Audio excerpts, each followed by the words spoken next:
A'udzubillahi minasyaitonirrajim. Bismillahirrahmanirrahim. Allahumma salli ala Sayyidina Muhammad wa ala ali Sayyidina Muhammad. Hai, Assalamualaikum. Welcome back to Cengkeh Channel. Terima kasih aku ucapkan kepada semua kerana sentiasa bagi support untuk akak terus bercerita dan sentiasa dengar cerita dari akak. Hari ini akak akan sampaikan satu kisah seram bertajuk Tunggul Balai. Apa kisahnya? Okey korang, kisah ni kisah seram polis zaman komunis tau. Jom dengar kisah ni.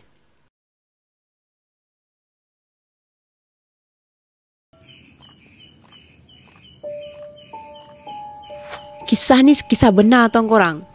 Seseorang ni dia nak ceritakan satu kisah. Kisah ni diceritakan balik oleh bekas anggota polis zaman darurat dulu. Seseorang ni kenal lama lah. Dia panggil orang tu sebagai Pak Din tau. Okey, untuk memudahkan penceritaan akak gelarkan seseorang ni sebagai Amin. Sekarang ni orang tu dah uzur tau. Tapi satu malam masa Amin ni lepak dekat rumah orang tu dekat Serendah, dia buka lah cerita. Suara dia rendah, penuh dengan rasa. Sesekali kan tengok macam tu, macam dia masih nampak apa yang dia lalui dulu. Dan kisah ni Amin tak pernah lupa sampai hari ni. Dalam tahun 1968, waktu tu Persekutuan Tanah Melayu masih bergelut dengan ancaman komunis lah korang. Walaupun waktu darurat rasmi konon dah tamat tahun 1960-an, realitinya di pedalaman banyak kawasan masih aktif.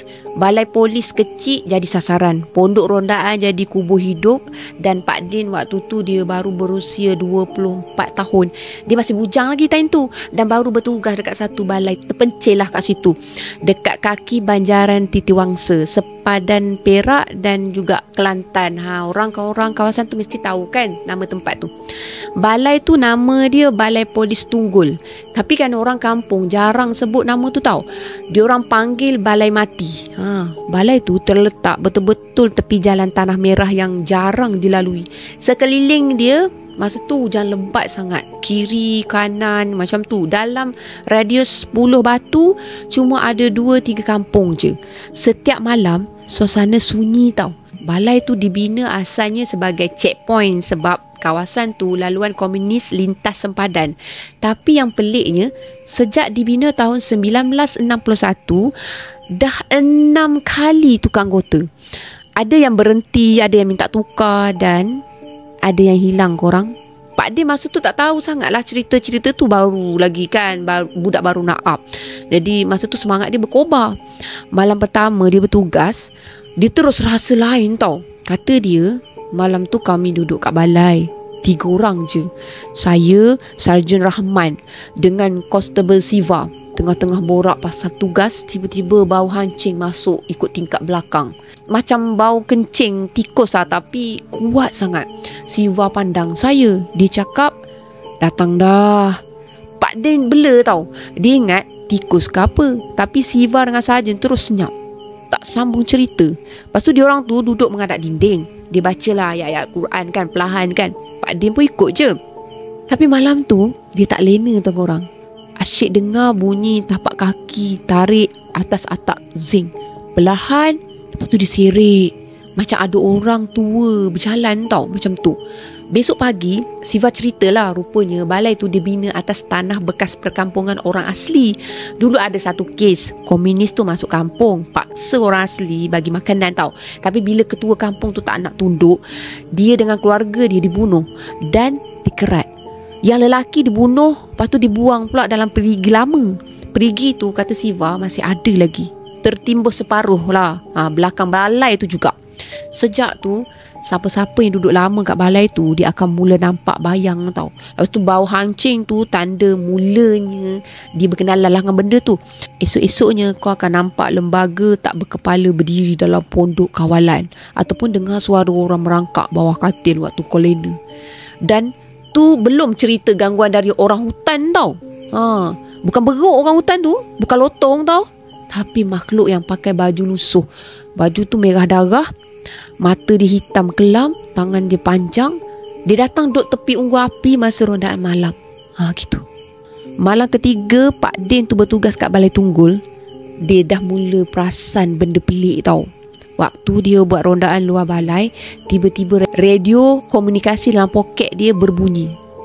Kod merah, timur laut, 2 sasaran. Pak Din terus tekan butang. Sahaja unit mana panggil lah, macam tu lah. Tapi tak ada jawapan. Cuma dengar bunyi nafas orang tua je. Perlahan, serak. Lepas tu mendengus panjang tau. Macam orang sesak nafas. Korang boleh bayangkan tak? Dia masuk balik balai. Tapi Sarjan Rahman tu dengan Siva, dua-dua tengah baring lena. Bila dia cerita pasal radio kan, Sarjan terus bangun. Tapi bukan sebab terkejut, sebab dia dah biasa dah dengan keadaan tu. Kalau kau dengar lagi, jangan sahut, kata Sarjan tu. Tu bukan unit kita tu. Gitu. Dan malam tu Sarjan pun ceritalah, dulu-dulu waktu balai tu baru nak naik, ada satu pasukan polis hutan ni, dia tersesat tau. Diorang dalam misi jejak komunis. Tapi bila masuk hutan belakang balai tu, semua hilang. Tak jumpa mayat, tak jumpa senjata pun. Tapi seminggu lepas tu, radio balai terima panggilan kecemasan pula. Kami tersesat, tolong, ada benda ikut kami, macam tu. Suaranya tu macam siaran terganggu lah, suara bertindih. Kadang suara perempuan, kadang suara anak kecil, macam tu. Dan sejak tu, suara yang sama masih kedengaran lagi. Setiap bulan, selalu macam bulan gelap lah, macam tu. Lepas tu, misi meronda yang tak pulang-pulang. Satu malam, lebih kurang 2 minggu lah lepas Pak Din tu mula bertugas, satu laporan sampai tau. Orang kampung dari kampung Sira Kanan, dia lapor dia nampak lah cahaya dalam hutan, macam api unggun gitu. Tapi peliknya warna hijau kebiruan. Dan ada suara ketawa kecil, halus je macam suara budak. Balai arahkan satu tim tu, tim kecil je lah, pergi selidik kan. Sarjan Rahman sendiri yang ketuai dengan tim tu. Pak Din ikut je. Mereka masa tu bertiga korang, lengkap bersenjata ringan. Diorang bawa radio lah. Sampai je dalam hutan tu, tempat yang orang kampung maksudkan tu, tak ada siapa pun. Tapi bau dia bukan bau bangkai tau, tapi bau getah terbakar campur dengan darah hanyir macam tu. Dekat sekeliling tempat tu, tanah hitam dia tu hitam legam macam baru lepas kena bakar. Tapi tak ada kesan api pun. Itu yang peliknya. Dari waktu Pak Din nak rakam gambar kawasan tu, bateri kamera mati. Padahal masa mula bateri tu penuh. Radio pun memang tak boleh nak kontak balai dah, macam tu. Jadi diorang ambil keputusan nak patah balik je. Tapi masa nak keluar kan, Sarjan tiba-tiba berhenti. Dia tenunglah satu pokok balak besar tau. Dia tunjuk ke arah akar pokok tu lah. Ada sesuatu terkambus separuh dalam tanah ke akar tu. Diorang pun korek-korek lah sikit-sikit kan. Rupa-rupanya ada satu tulang kaki dengan tag nama yang reput. Tapi kan yang buat darah Pak Din ni beku, tag nama tu ukiran polis. Satu nama Constable Farid, tahu? Itu nama anggota yang hilang 4 tahun lepas. 4 tahun dari diorang tu lah, masuk operasi jejak komunis. Mayat dia tak pernah dijumpai. Itulah yang dijumpai. Sarjan Rahman dia tunduk. Ni yang kita cari dulu, tapi tak pernah jumpa. Rupanya dia tak pernah keluar dari sini. Mereka bertiga tu terdiam tau. Malam tu lepas balik dari operasi tu, Pak Din tak lena nak tidur. Dalam pukul 2 pagi lah, dia terdengar bunyi orang ketuk pintu balai. Perlahan je. Walaupun perlahan tapi jelas tau korang. Tuk, tuk, tuk, macam tu lah. Dia jengah lah dari tingkap. Nampak satu susuk lelaki, dia pakai uniform polis zaman 60-an, berdiri tegak. Tapi muka dia tak nampak lah. Dia masa tu keadaan kabur kan.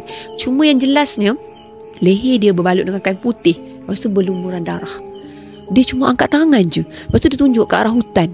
Macam tu. Boleh bayang tak korang? Sekarang kita masuk misi kehilangan pula. Esoknya Sarjan Rahman dia demam teruk tau. Dia mengigau, meracau lah, sebut nama Farid berkali-kali lah. 2 hari lepas tu, dia minta tukar keluar dari situ. Tak tunggu kelulusan dah, dia tinggalkan semuanya. Jadi Pak Din tinggal lah dengan Siva je kat situ masa tu kan. Dan satu malam tu, malam yang Pak Din kata paling dia tak boleh nak lupa lah. Malam yang buat dia berhenti terus kurang jadi polis. Dah rapat sangat dah mula akak. Dia dengan Siva bertugas macam biasa lah. Tapi jam pukul 3 pagi masa tu blackout tau. Tak ada elektrik. Tiba-tiba kan diorang dengar bunyi letupan kecil tau dari belakang balai. Bila diorang pergi tengok, perigi lama yang Siva pernah cerita tu mengeluarkan asap putih macam kabus lah. Tapi dari dalam kabus tu keluar suara-suara tau. Kami masih di sini, jangan tinggalkan kami, macam tu lah. Pak Din dengan Siva lari lah ke dalam balai. Dia tutup pintu balai tu rapat-rapat. Tapi suara tu tetap juga kedengaran. Suara wanita ada, suara budak ada, suara lelaki. Dia bergaul lah, bercampur-campur, bergema tau. Dan malam tu Pak Din nampak satu wajah dari celah tingkap. wajah pucat dengan mata hitam penuh. Mata dia tak ada mata putih. Dia tak tahu siapa pun wajah tu tahu. Tapi bila dia pejam mata, dia dengar satu bisikan dekat telinga dia. Jangan tinggalkan aku lagi, Din. Jangan tinggalkan aku lagi, Din. Macam tu dia berbisik. Akhirnya selepas malam tu, Pak Din dia mohonlah nak pindah kan. Dia keluar dari perkhidmatan tak lama lepas tu. Dan balai Tunggul tu akhirnya ditutup tahun 1972. Dikatakan atas alasan keselamatan. Tapi orang kampung percayalah, ia ditutup sebab terlalu banyak kehilangan. Dan tempat balai tu sampai sekarang masih ada, cuma tinggal tunggul batu dengan perigi lama je. Orang kampung pantang tau lalu waktu malam kat situ. Ada yang kata masih dengar suara radio minta tolong, minta bantuan. Dan kadang-kadang suara panggilan kod merah dari unit yang dah lama tak wujud pun ada tau. Di kemah operasi, suasana dah makin berat dah. Hujan dah mula turun renyai-renyai, angin hutan bertiup perlahan, macam ada suara lah berbisik dari celah-celah pokok. Waktu tu Lance Corporal Mokhtar dia baru lepas balik dari ronda perimeter kemah. Dia berdua dengan seorang anggota nama dia Zul. Anggota tu muda tau. Mokhtar ni dia jenis orang lama. Lepas tu diam. Dia tak banyak cakap, tapi berani orangnya. Tapi malam tu waktu dia balik dari kemah, muka dia pucat. Dia terus duduk atas bangku kayu. Dia tak bercakap sepatah pun. Lepas tu Zul pun sama jugalah. Dia hanya duduk je kat situ. Seorang anggota lain lah nama dia Kamaru. Dia perasan benda tu. Dia tanya perlahan je, "Bos, kenapa?" Mokhtar tak jawab. Dia hanya tengok pokok-pokok besar kat keliling kemah. Lepas tu pandangan dia kosong tau. Zul pula dia mula menangis. Menangis macam budak kecil korang. Dalam banyak-banyak operasi, tak pernah Zul jadi macam tu. Kamarul dia cuba nak tenangkan Zul kan. Dia tanya elok lama-lama kan. Zul buka mulut. Kami nampak benda tu. Tinggi, besar. Dia berdiri tepi pokok. Tak ada muka. Dia macam takut tau. Semua jadi senyap. Bunyi cengkerik pun tiba-tiba dah berhenti. Suasana jadi hening sangat. Zul sambung lagi. Kata dia masa tengah ronda ikut trek kecil belakang kemah, dekat satu kawasan semak lah, dia orang tu terdengar bunyi ranting patah tau. Benda biasa kan. Tapi bila suluh lampu ke arah bunyi tu, lampu torchlight tu jadi malap tau. Dan dalam sama-sama dia orang nampak makhluk tu berdiri je, tak bergerak pun. Mata tak nampak, muka kosong. Bayangkanlah korang kalau korang lalui perkara ni kan. Lepas tu mata dia tu kosong yang putih tau. Badan dia hitam berbulu, bulu yang halus lah. Lepas tu dia panjang lah, benda tu panjang lah. Dan dia tinggi melebihi 2 meter. Bayangkan, macam manusia tapi bukan tau. Zul kata Mokhtar ditarik tangan dia. Lepas tu dia suruh jangan toleh kat belakang. Tapi masa nak patah balik ke kemah, Zul tak tahan. Dia toleh juga. Jangan dilarang kita ni kan. Kita nak juga ikut lawan arahan tu. Dia tengok, masa tu dah dia nampak lah makhluk tu dah berdiri belakang dia orang tau. Cuma beberapa langkah je dari jarak dia orang. Malam keempat pula. Malam tu beberapa anggota mula demam lah, badan panas, 2 orang muntah-muntah. Suhu dekat kemah tu tiba-tiba jadi sejuk luar biasa tau. Salah seorang anggota Nasir lah, dia mengigau sambil sebut nama mak dia time tu. Kita tak patut datang sini, kita kacau dia. Kita tak patut datang sini, kita kacau dia. Dia macam tu lah. Beberapa anggota dah mula minta dipindahkan. Tapi pegawai pemerintah, Inspektor Razi, dia tetap tenang. Dia tak percaya sangat lah dengan benda-benda gaib ni. Dia kata, mungkin kita terlalu penat, fikiran kita main peranan. Jangan lemah semangat. Dia bagi nasihat macam tu lah. Tapi malam tu semua dengar bunyi suara perempuan mengilai dalam hutan. Korang sayup-sayup je. Mula-mula jauh, makin lama makin dekat. Jadi kemah yang dia orang pasang tu pun rasa macam bergoyang-goyang, macam ada benda lah tolak dari luar. Bila buka zip kemah, tak ada apa pun. Tapi tanah tempat kemah tu basah lencun korang. Walaupun siang tadi tu tak hujan pun kan. Macam tu lah ibaratnya waktu siang tak hujan. Tapi bila malam tu tanah tu dia jadi macam penuh dengan jejak kaki tau. Macam basah. Kaki manusia tapi panjang sangat dan halus. Kaki tu macam kaki budak kecil gitulah. Inspektor Razi ni akhirnya dia mengalah lah. Dia arahkan operasi dihentikan seketika dan diminta bantuan dari kamp utama. Tapi waktu tu radio komunikasi tak berfungsi tau korang. Bateri ada backup pun memang tak boleh hidup. Semacam ada gangguan yang kuat lah kat situ. Dalam pukul 2 pagi salah seorang anggota hilang. Nama dia Yusof. Tak ada siapa pun perasan dia keluar dari kemah. Tapi waktu pagi salah seorang anggota, Lokman lah, dia nampak seluar Yusof tergantung ke atas dahan pokok besar tak jauh daripada kemah dia orang tu. Masih elok, masih basah dan ada kesan darah tau. Jadi diorang cari sekitar kawasan tu, tak jumpa apa-apa pun. Tapi jumpa satu kesan tapak kaki aneh. Bentuk dia bukan kaki manusia, lebih kepada kaki haiwan berkuku 3. Tapi besar sangatlah kaki tu. Kemuncak gangguan, malam terakhir sebelum diorang tu diarahkan keluar dari kawasan tu, barulah diorang tahu apa yang diorang pijak selama ni. Seorang tua kampung yang ditemui semasa diorang tu dalam perjalanan nak keluar, akhirnya buka mulut lah kat situ. Dia kata tempat tu dulu tanah kubur lama lah, zaman sebelum Jepun datang. Banyak orang mati, kena gantung kat situ, kena bunuh masa tu lah. Lepas Jepun kalah, tanah tu orang tempatan tak berani nak masuk dah. Tapi komunis pernah sembunyi tau dalam kawasan tu juga. Sebab tu orang kampung tak berani nak jejak kat situ. Orang tua tu kata lagi, kawasan tu dijaga oleh penunggu lama. Bukan roh biasa lah, tapi sesuatu yang dihidupkan zaman silam untuk jaga tanah tu dari diceroboh. Kita macam saka kan, betul tak korang? Kalau kamu bawa senjata dengan niat tak baik, dia akan tahu. Dia tak ganggu orang, kecuali orang kacau tempat dia. Kamu dah terlalu dekat, terlalu dalam. Macam itulah orang tua tu cakap. Selepas operasi, daripada 13 anggota yang ikut operasi tu, 3 orang alami gangguan mental berpanjangan. Zul berhenti polis tak lama lepas tu. Mokhtar tak pernah bercakap tentang kejadian tu lagi sampai dia meninggal tahun 1998. Yusof tak pernah ditemui. Operasi dalam kawasan tu tak pernah diteruskan lagi. Jadi pihak atasan klasifikasikan kawasan tu sebagai kawasan berisiko tinggi dan terus ditutup. Dalam peta lama tentera, kawasan tu hanya dilabel sebagai zon merah 31 Delta. Tapi dalam kalangan polis hutan lama lah, mereka hanya panggil kawasan tu sebagai tanah penunggu. Macam tu lah kisah dia, pengalaman lah. Itu kisah Pak Din tau, kisah benar. Tak terlebih disampaikan dengan penuh perasaan oleh orang yang masih simpan kesan luka trauma. Cuba bayangkan, dalam zaman bergelut dengan balai komunis, dalam keletihan berjuang, masih juga mereka tu diganggu oleh benda yang gaib. Dan kadang-kadang yang paling menakutkan bukan musuh kat hutan, tapi diorang yang dah mati tapi tak sempat pergi.